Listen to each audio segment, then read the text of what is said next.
Olá, meu nome é Guilherme Doria Ferreira. Eu estou aqui representando o meu grupo, que é formado por mim, por Reinaldo Santos Andrade, por Guilherme Mendes e por Luiz Ataíde. Essa nossa apresentação ela vai tratar de um breve cotejo entre o direito brasileiro e o direito francês, no que cerne ao Instituto da Impenhorabilidade. Inicialmente, precisamos entender o que se trata a penhora. A penhora é o ato de apreensão e depósito de bens para empregá-los direta ou indiretamente na satisfação do crédito executado em um processo de execução. A partir da penhora, portanto, escolhe-se, isola-se e destina-se um bem que responderá pelo débito. É o primeiro ato executivo e coativo que afeta determinado bem à execução e torna os atos de disposição do proprietário sobre ele ineficazes para o processo. É, portanto, um ato típico da execução por quantia certa e que individualiza a responsabilidade patrimonial do devedor, que antes era genérica. No entanto, não são todos os bens do executado que servem à execução, afinal, não são todos os bens que são penhoráveis. E é essa empenhorabilidade que analisaremos aqui, comparando o Instituto Brasileiro com o Instituto no cenário internacional, mais especificamente com o Instituto do Direito Francês. Bom, nós falamos que alguns bens eles não são penhoráveis. Assim, nós precisamos entender o que é exatamente a empenhorabilidade.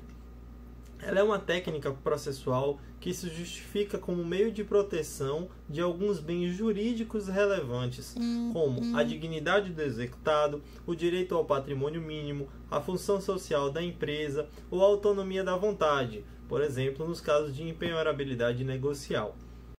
A empenhorabilidade é, portanto, o amparo legal do exequendo a fim de que bens essenciais e ou indispensáveis a uma vida digna e à preservação de um patrimônio mínimo sejam apreendidos no processo de execução.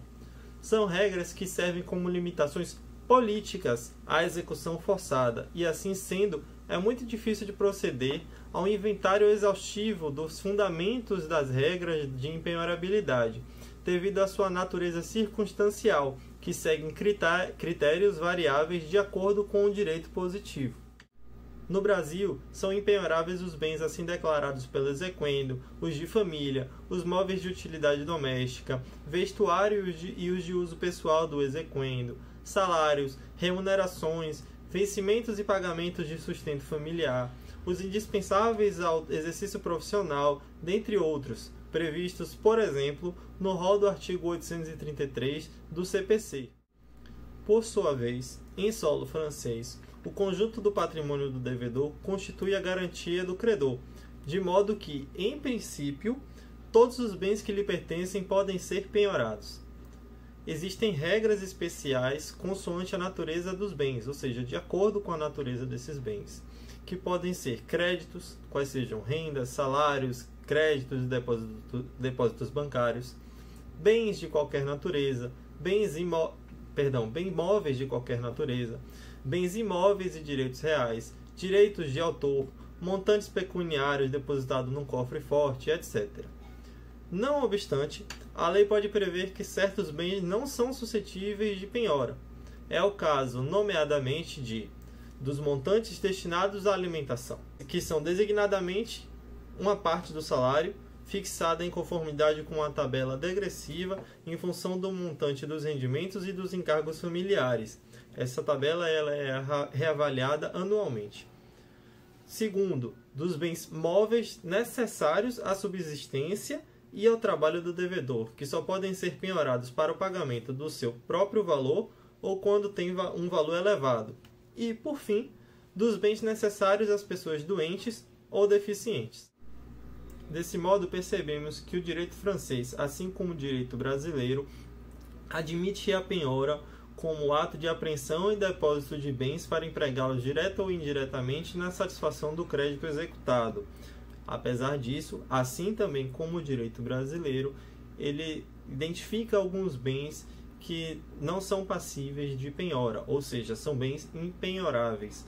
E isso se dá, notadamente, com a função de proteger principalmente a dignidade do executado, de modo a lhe preservar bens necessários à satisfação da sua vida, do seu trabalho, da sua alimentação e de sua subsistência de um modo geral.